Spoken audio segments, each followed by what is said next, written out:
Mi padre se moría en una cama que no era suya. Las paredes eran beige, el aire excesivamente limpio, y el reloj sobre la puerta hacía tic-tac con fuerza suficiente para recordarte que el tiempo estaba siendo contado. No había hablado en 2 días, pero aún sostenía su mano como si importase. Tenía 38 años, sentado en una silla de hospicio con una taza de café de máquina expendedora, y 1000 cosas no dichas alojadas en la garganta. Samantha estaba en un retiro de bienestar en Sedona. Solo por unos días, había dicho, tocando suavemente mi hombro. Volveré recargada. Él querría eso. No repliqué.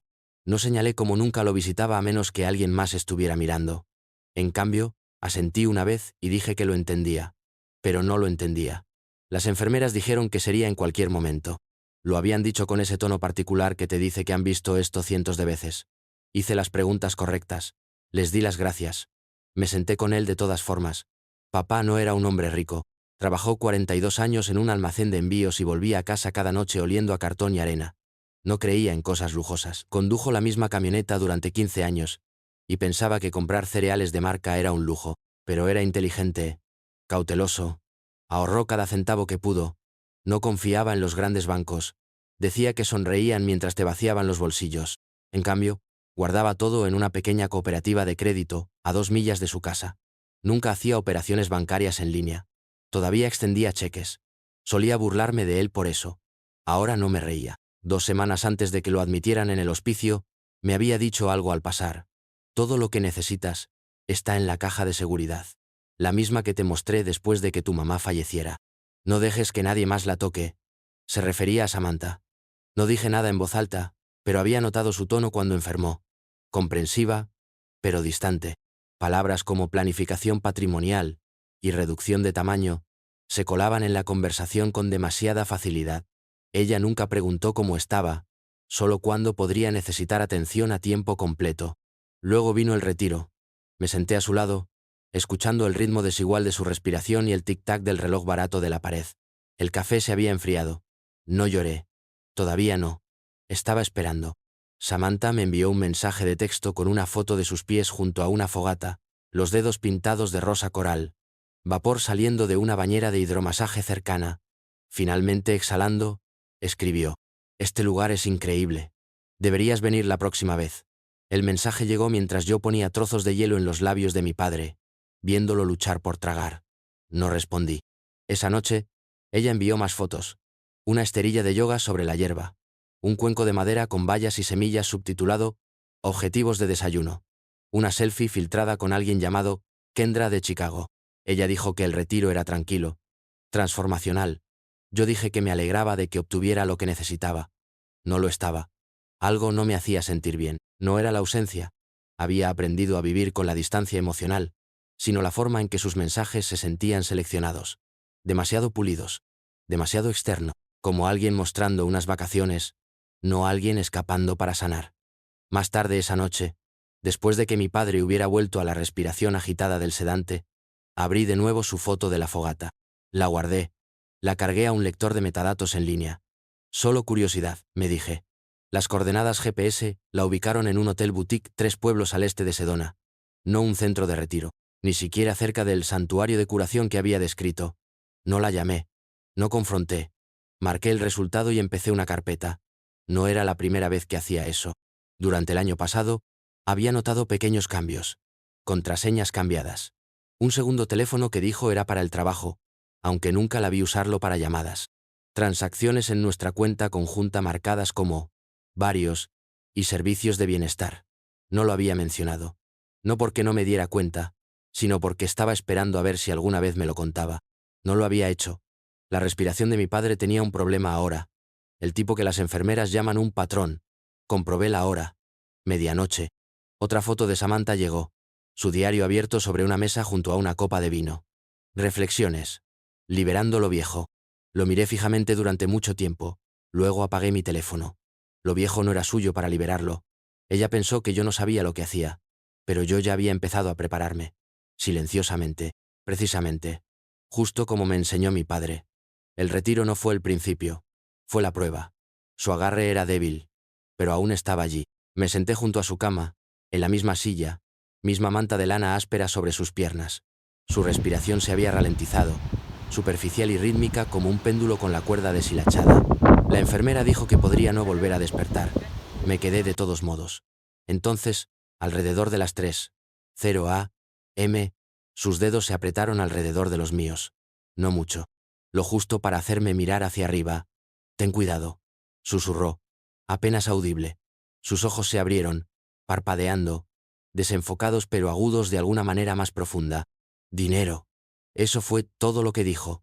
Luego su cabeza se hundió de nuevo en la almohada, y el agarre se desvaneció como la última exhalación de un pensamiento terminado. No necesitaba nada más. Sabía exactamente qué quería decir. Hace años, después de que mamá falleciera, me sentó en su garaje, la misma silla plegable que usábamos en las noches de juegos.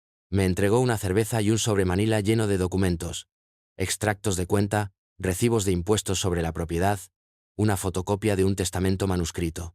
Nada de elegante. Todo etiquetado en mayúsculas y subrayado 2 veces.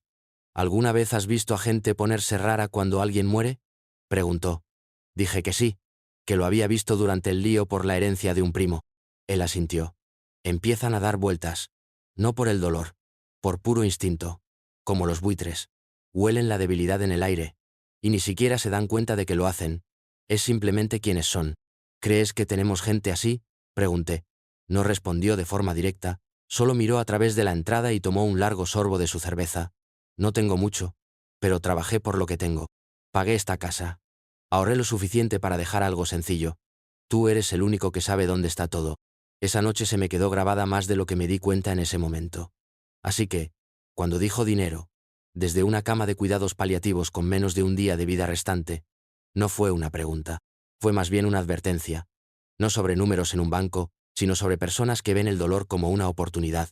Samantha no había preguntado cómo estaba en semanas, pero había preguntado, 2 veces, si la casa pasaría por la validación de un testamento. Lo había previsto. Y ahora, yo también. Mi padre murió a las 7:12 de la mañana siguiente. La enfermera me llamó cariño cuando me dio la noticia, lo cual me pareció extrañamente reconfortante. Me entregó una bolsa de plástico con sus efectos personales, billetera, reloj de pulsera, una foto doblada de mi madre, y dijo que podía tomarme todo el tiempo que necesitara. Parecía tranquilo, como si finalmente hubiera encontrado un lugar tranquilo para descansar. No lloré. Solo puse mi mano en su pecho, le di las gracias y salí de la habitación con el tipo de calma que se siente como una armadura. Samantha envió un mensaje de texto alrededor del mediodía. «Acabo de enterarme. Lo siento muchísimo. Los vuelos son una locura. Están sobrevendidos desde Phoenix. Lo estoy intentando». No respondí. Ella no iba a venir. Ambos lo sabíamos. El servicio se llevó a cabo 2 días después, en el pequeño cementerio a las afueras de la ciudad. Modesto, tal como él. Mi tía Karen trajo tartaletas de limón. Mi primo leyó el Salmo número 23. Solo vino una docena de personas, pero cada una importaba mucho.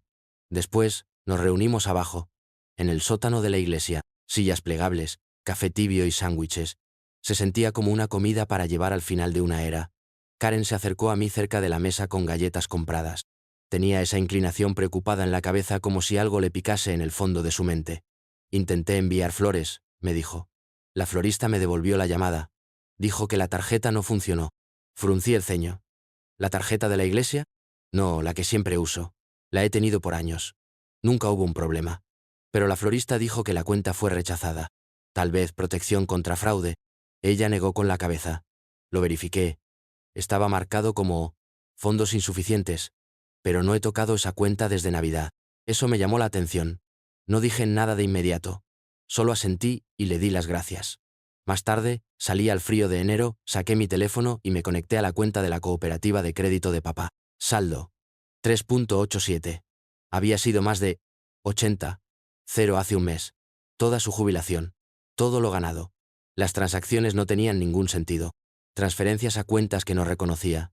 Un patrón claro. Un método definido. Cerré la aplicación. Guardé mi teléfono en mi abrigo y miré al cielo gris. Samantha había enviado otro mensaje.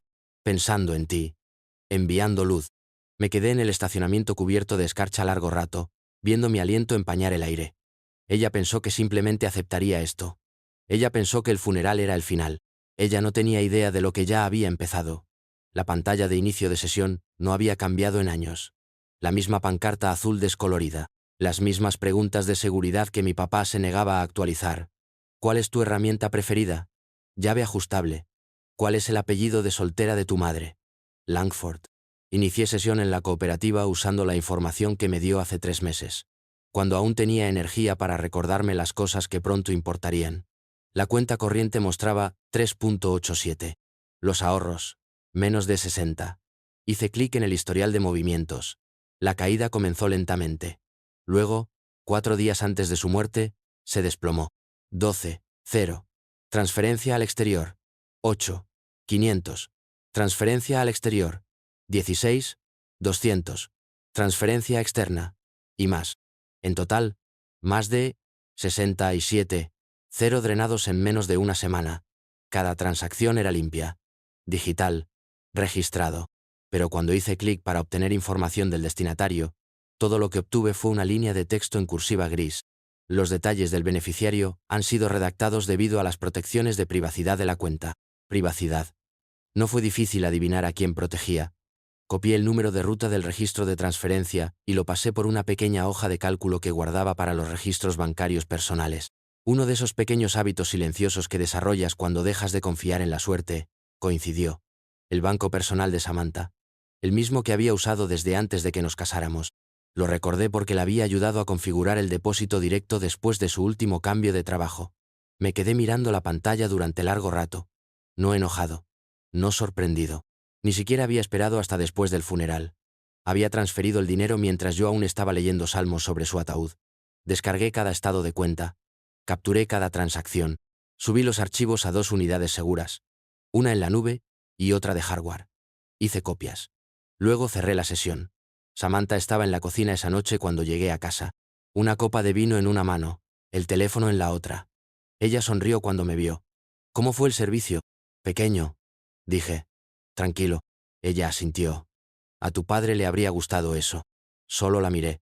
Pensé en los 67. 0 que ella creía que no había notado. Pensé en ella usando su muerte como una oportunidad de cálculo. Voy a ducharme, dije. Ella besó mi mejilla. Te acompañaré más tarde. Asentí y caminé por el pasillo. Ya sabía lo que tenía que hacer. No la confronté. Eso habría sido prematuro. No pateas una puerta cerrada cuando aún tienes tiempo para abrirla. Y tenía tiempo. En cambio, hice una llamada a alguien con quien no hablaba en años. Elliot Crane, amigo de la familia, exauditor forense, ahora semi-retirado y ejecutando verificaciones de cumplimiento discretas para clientes privados. El tipo de hombre que sabía qué buscar y cómo buscar sin ser visto. Él respondió al segundo timbre. Daniel Briggs. Pensé que te habías caído de la red. Necesito un favor, dije. ¿Alguien murió? Sí. Él se quedó callado un momento. Lo tendrás todo para el lunes. Esa noche, mientras Samantha veía algo ruidoso en Netflix, abrí mi computadora portátil y empecé a sentar las bases. Primero, instalé el seguimiento de puntos finales en mis propios dispositivos. Registradores de pulsaciones, registros de acceso, pings de inicio de sesión, por si acaso ella intentaba encubrir sus huellas fisgoneando en las mías. Segundo, creé un marcador legal en el patrimonio de mi padre, básicamente una bandera que hacía que cualquier transferencia o movimiento de activos sin aprobación dual fuera legalmente sospechosa. La mayoría de la gente no sabe que se puede hacer eso. La mayoría de la gente no planea el robo familiar. Tercero, me puse en contacto con la cooperativa de crédito. Dije que era el albacea, que iniciaríamos una auditoría de transacción retroactiva debido a una sospecha de explotación financiera a ancianos. Sin acusaciones. Solo procedimiento. No se opusieron. A las 2:00 a.m. Tenía un escudo de protección alrededor de todo lo que quedaba. No mucho, pero lo suficiente para molestar si intentaba cavar más profundo. También ejecuté un escaneo en nuestra red doméstica. Allí estaba, su segundo teléfono, oculto tras una dirección MAC aleatoria pero registrado en nuestro Wi-Fi. Lo marqué para una inspección más profunda después. Por la mañana, me preguntó si quería ir al brunch. Dije que no. Dije que tenía papeleo que presentar y que solo quería algo de tiempo a solas. Ella sonrió y dijo que entendía. Esa es la cuestión con gente como Samantha. Nunca creen que realmente estés prestando atención hasta que sea demasiado tarde. Vació la cuenta de mi padre pensando que lo había hecho limpiamente. Pero no sabía lo que ya había hecho. No solo estaba construyendo un caso, estaba tendiendo una trampa, y quería que caminara directamente hacia ella. Samantha regresó 3 días después del funeral. Su cabello había sido aclarado algunos tonos. Su piel tenía un suave brillo bronceado, del tipo que no proviene de rutas de senderismo o yoga en el desierto, más como un bar junto a la piscina y una bebida con sombrilla. Llevó su equipaje de mano a la cocina como si hubiera estado fuera por una conferencia, no por la muerte de mi padre. «Hola, cariño», dijo, dejando su bolso y acercándose con una sonrisa que parecía fingida. Besó mi mejilla, luego la sostuvo allí, tal vez un instante demasiado largo. «¿Te ves cansado?» «Sí», dije. «Ha sido una semana». Ella se echó hacia atrás y me dio esa mirada suave, casi maternal. «Fuiste tan fuerte a través de todo esto. Estoy realmente orgullosa de ti». Asentí una vez. No dije gracias. No dije nada. Se sirvió una copa de vino. Tomó un sorbo lento. Entonces, sin siquiera mirar hacia arriba, «¿Tu papá dejó algo? Quiero decir, para nosotros? ¿La casa? ¿Las cuentas? ¿El seguro de vida?» Me giré para enfrentarla. Me apoyé contra el mostrador. Ella sonrió como si fuera curiosidad casual. Pero sus ojos estaban haciendo algo más. Rastreando, midiendo, buscando puntos débiles. Dejó lo que pensó que era apropiado, dije. «Eso es bueno», dijo rápidamente, recuperándose. «Trabajó muy duro. Hubiera sido bueno ver que algo saliera de ello». La observé beber un sorbo de nuevo. Ella no preguntó cómo había sido el servicio. No preguntó quién había aparecido, solo sonrió. Y cambió la conversación hacia los impuestos sobre bienes raíces y los plazos de la legalización del testamento. No le di nada. Ni nombres, ni números, ni rastros de papel. «Tengo una reunión con el abogado de la herencia mañana», dije. «Él está finalizando todo». Ella asintió, mordiéndose el labio pensativa. «Estaría feliz de venir. No deberías tener que manejar todo esto por tu cuenta». «Lo aprecio», dije. «Pero lo tengo cubierto». Ella sonrió de nuevo. «Por supuesto». Cenamos como si todo estuviera bien. Ella se desplazó por su teléfono entre bocados. Retiré los platos. Dije, «Buenas noches», temprano. Más tarde esa noche, abrí la copia de seguridad del segundo teléfono de ella remotamente. Un hilo de mensajes con un contacto guardado como Ethan, legal, mostraba una lista de activos. La casa de mi papá, la cuenta de mi papá, el nombre de mi papá. Ella ya no solo estaba dando vueltas, se estaba acercando. La oficina del abogado olía a alfombra vieja y a pulimento de limón. Nos saludó con una sonrisa delgada y demasiados comentarios de «siento mucho su pérdida», incluso antes de que nos sentáramos. Samantha llevaba un vestido negro discreto, de buen gusto, ajustado. Ella no lo había usado para el funeral, porque no estuvo allí.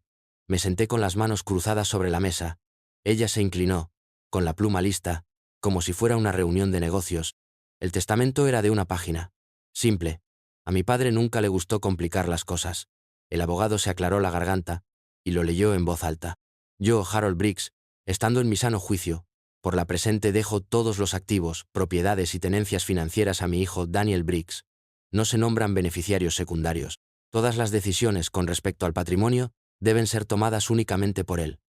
Este es mi testamento final y completo». Silencio. Ya sabía lo que decía. Lo había leído semanas atrás, pero mantuve mi rostro inexpresivo, neutral. Samantha parpadeó y sonrió. «Oh, bueno, supongo que eso hace que las cosas sean sencillas». El abogado asintió. «Simplifica el proceso considerablemente». Ella soltó una risita. «Tu papá era eficiente, si no otra cosa». Pero vi sus ojos moverse, de izquierda a derecha, escaneando la página como si tratara de encontrar la cláusula que de alguna manera había pasado por alto, la que la incluía a ella. No había ninguna. «¿Sin fideicomisos?», preguntó ella. «No». «¿Seguro de vida?». La abogada me miró. Negué con la cabeza. «Todo contabilizado de forma privada», dije. «Ya está manejado». Ella asintió lentamente. «Eso es bueno. Probablemente solo quería facilitártelo». No respondí. Solo seguí observando sus ojos. Cada parpadeo. Cada tic. Ella no volvió a mirarme. Solo siguió buscando en el papel como si pudiera cambiar con suficiente escrutinio. La abogada me entregó una carpeta. «Necesitará firmar aquí y aquí. Comenzaremos la transferencia de título y los activos restantes». Samantha se aclaró la garganta poniéndose de pie. «Les daré 2 minutos». «No es necesario», dije. «Hemos terminado». Ella no se movió, no parpadeó. Solo me miró fijamente como si no pudiera entender que había salido mal, como si un plan hubiera fallado y no supiera dónde estaba la fuga. Firmé los papeles. Ella salió antes de que terminara. La vi irse sin decir una palabra. Esto no era confusión. Esto era pánico. Y apenas estaba comenzando. No alcé la voz. No volteé la mesa ni pregunté por qué estaba enviando proyecciones financieras a un hombre llamado Ethan. En cambio, instalé 2 pequeñas cámaras. Una en el reloj de la sala de estar y otra en el detector de humo del pasillo, ambas activadas por movimiento. Ambas transmitiendo a una unidad de nube privada que ella no sabía que existía. Mientras Samantha calentaba en el microondas lates de leche de avena y publicaba reflexiones de duelo, filtradas en su Instagram privado, hice una copia de seguridad de todos los dispositivos de la casa. Su computadora portátil, su tableta, su viejo teléfono que creía borrado. Ella aún no se había dado cuenta de que había duplicado su bandeja de entrada. Lo había configurado hace meses, cuando la vi por primera vez enviando mensajes de texto desde su pantalla de bloqueo con un nivel de brillo establecido en 0. La mayoría de la gente esconde secretos en la oscuridad. Samantha simplemente los escondió a plena vista, asumiendo que nadie estaba mirando. Ethan Prescott. Ese era su nombre completo. Ella lo había guardado en sus contactos como Ethan, legal, lo cual era generoso, considerando que no era abogado. Era un asesor de patrimonio, que operaba desde una suite alquilada en un edificio de oficinas del centro, sin sitio web, sin credenciales, pero escribió correos electrónicos largos con frases como protección de activos y reestructuración marital. Un hilo de mensajes me llamó la atención. Ethan, si el padre de Daniel le dejó todo a él, todavía hay tiempo para reposicionar esos activos antes de que se cierre la legalización. Samantha, puedo tener acceso. Él confía en mí. Todavía está de duelo. El momento es perfecto. No reaccioné. Solo marqué el mensaje, lo encripté y lo guardé fuera del sitio. Ella llegó a casa del yoga esa noche tarareando, con su esterilla colgada sobre un hombro, el teléfono ya en la mano. Me besó como si nada hubiese cambiado. Le devolví el beso, porque no lo había hecho. Todavía no. La confrontación es emocional. La documentación es permanente. Mientras ella se duchaba, descargué cada correo electrónico. Tenía una unidad flash en la rejilla del piso y una copia reflejada almacenada en 3 carpetas encriptadas separadas bajo nombres de archivos sin sentido. Ella pensó que yo sufría. Yo me estaba preparando. Ella cometió un error al asumir que me derrumbaría bajo el peso de la muerte de mi padre. Pero yo había crecido con un hombre que sobrevivió a la pérdida con silencio y estructura. Ella podía planear todo lo que quisiera, pero yo ya estaba 10 movimientos adelante. Ethan Prescott no era difícil de encontrar. El tipo de depredador que piensa que la confianza es lo mismo que la invisibilidad. Tenía una página de LinkedIn actualizada por última vez hace 3 años. Una foto borrosa recortada de una boda y 3 títulos de trabajo vagos. Consultor, asesor, estratega. Pero gente como Ethan siempre deja un rastro. Empecé buscando en los registros judiciales de los condados cercanos. 2 demandas civiles aparecieron en una hora. Ambas resueltas, ambas selladas, ambas involucrando tergiversación financiera y explotación de ancianos.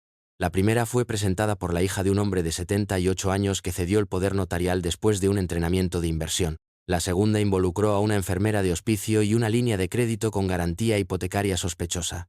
El nombre de Samantha no estaba en ninguna de las 2, pero sus huellas dactilares estaban por todo el método. Saqué los registros telefónicos a continuación. Ethan y Samantha habían intercambiado más de 120 llamadas en los últimos 6 meses, la mayoría con una duración de más de 10 minutos. Algunas fueron durante la semana en que mi padre estaba muriendo. El patrón era claro. Ethan no la estaba ayudando a planificar para el futuro. Él la estaba ayudando a borrar el mío. Cada caso seguía una secuencia. Alguien enfermo, alguien muriendo, alguien distraído. Entonces Ethan aparecía, a veces como consultor, a veces como un interés romántico, pero siempre al borde de la vulnerabilidad, sonriendo, entrenando, posicionando. Encontré una foto en un álbum de Facebook, de una recaudación de fondos comunitaria en Tucson. Ethan, con un blazer 2 tallas demasiado ajustado, de pie junto a una mujer que se parecía a Samantha con el pelo más oscuro. Un pie de foto lo etiquetó como un entrenador financiero para cuidadores. Era casi impresionante. La escala de esto. Robo silencioso disfrazado de asesoramiento. Él no irrumpía en cuentas bancarias. Esperó a que la puerta fuera abierta por alguien de confianza. Gente como Samantha. Recopilé todo. Capturas de pantalla, registros judiciales, metadatos, registros telefónicos. Creé una carpeta maestra etiquetada como E.P. Patrón de explotación.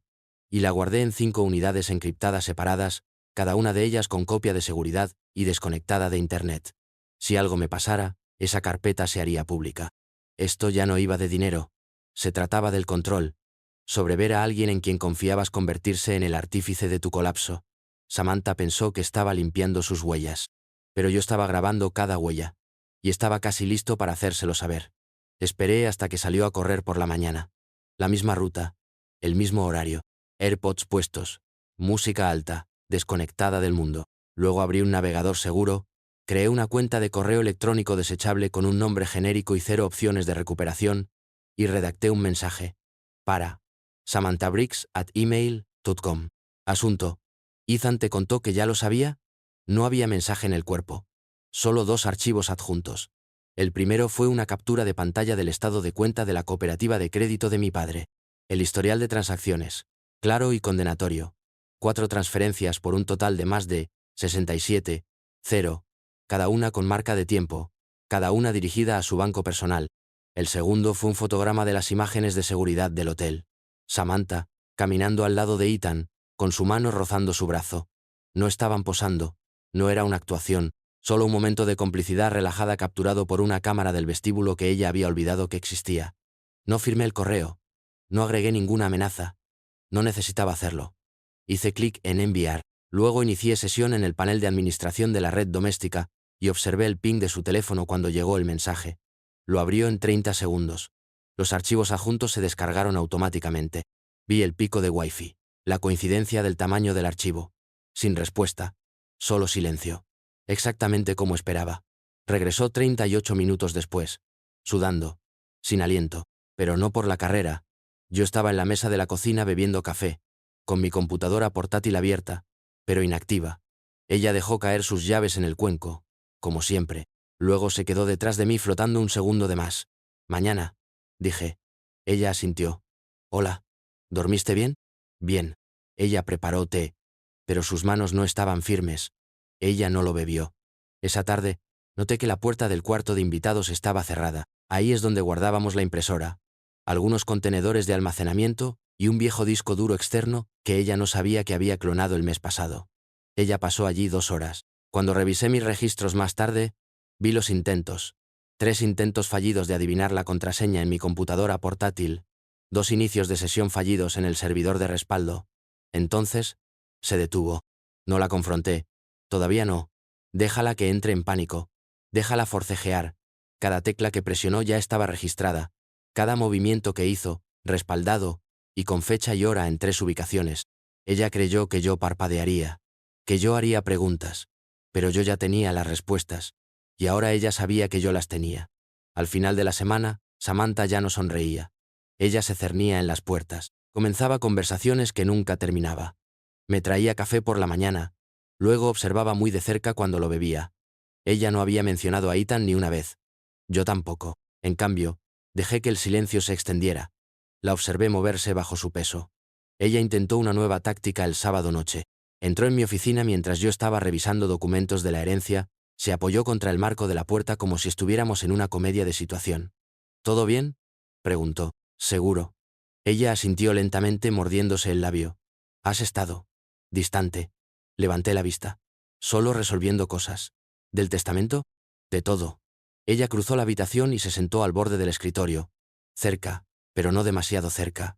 He estado pensando, dijo, sobre nosotros, sobre la confianza. Es importante, ¿verdad? Mucho. Sus ojos se dirigieron a mi pantalla. A veces me pregunto si nos estamos ocultando cosas. Como, emocionalmente, o, de otra manera. No dije nada. Ella se inclinó. Me dirías si algo anduviera mal, ¿verdad? Sonreí.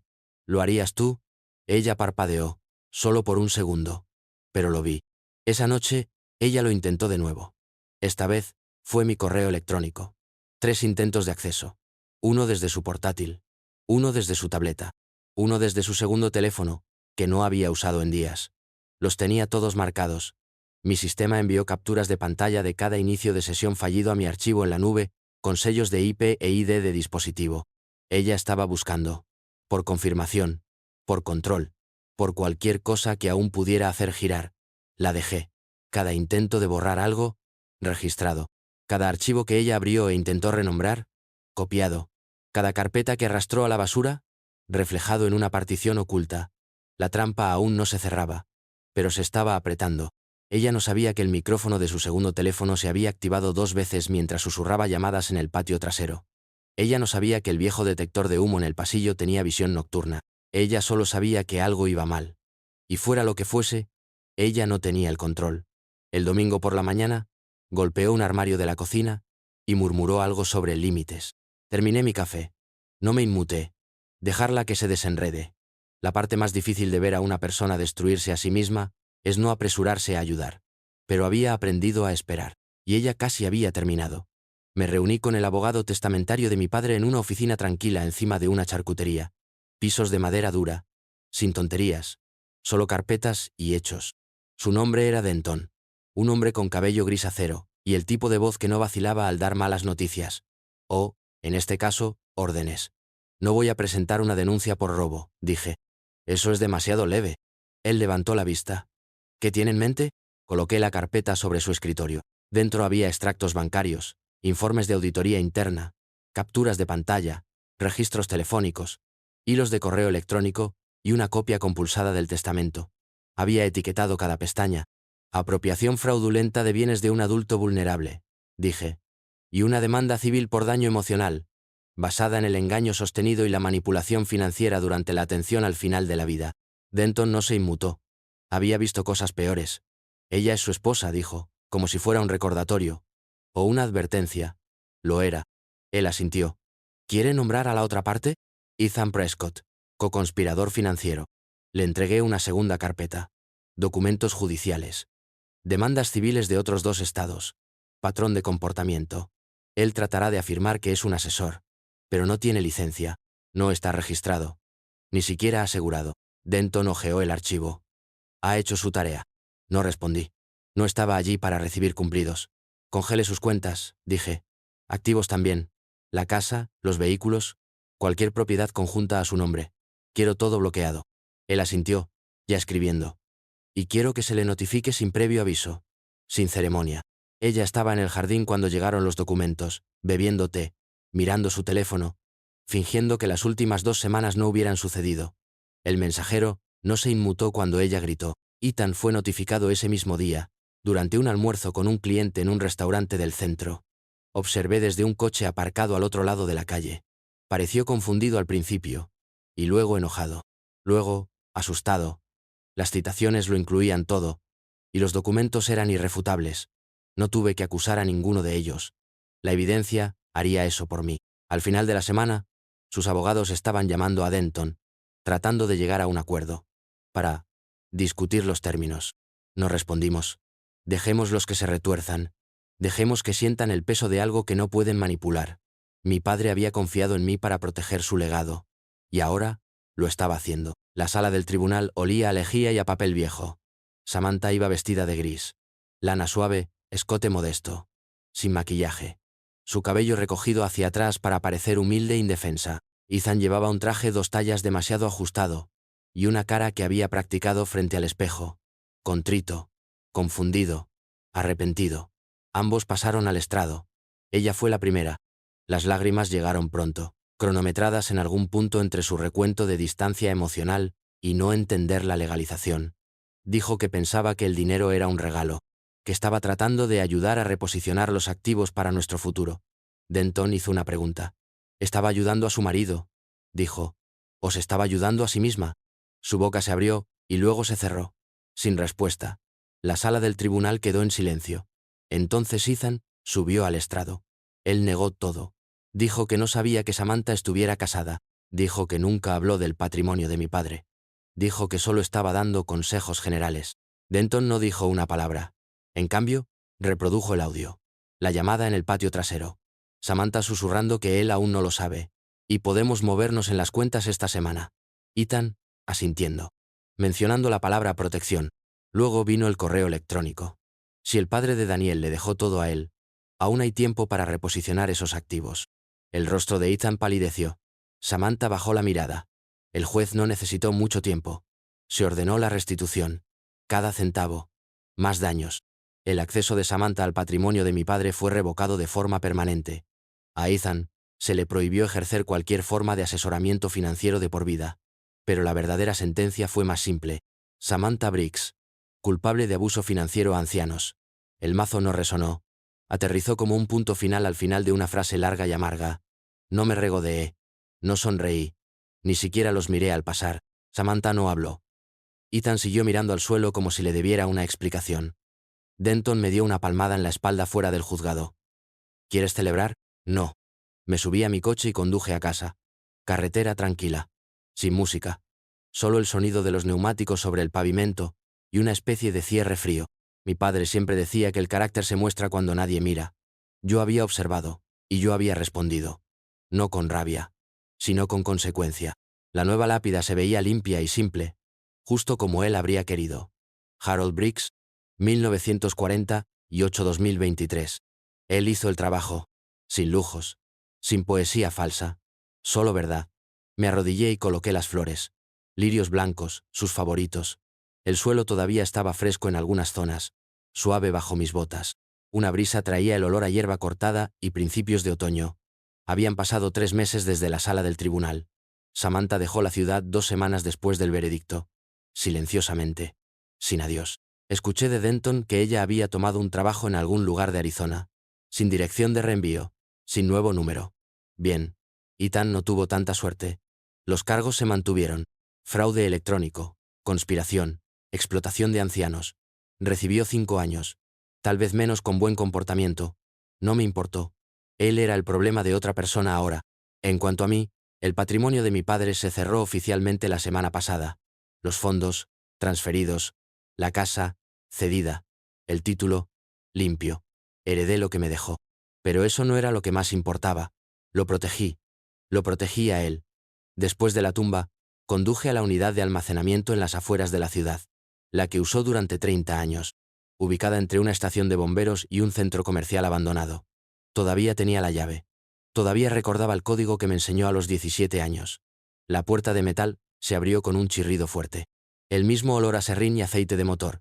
Encontré la caja de madera en el estante de arriba. Sencilla. Pesada. La llevé al banco de trabajo y abrí el cerrojo. Dentro, su vieja navaja de la marina, una foto gastada de mi madre, un reloj de bolsillo que no había hecho tic-tac en décadas. Y debajo de todo, un sobre doblado con mi nombre escrito en su letra. Lo abrí con cuidado. Daniel, siempre fuiste el que veía las cosas con claridad. No sacas conclusiones apresuradas. Prestas atención. Eso es raro. Si estás leyendo esto, ya me he ido, y probablemente ha pasado algo que te ha obligado a ser el fuerte otra vez. Solo haz lo que siempre haces.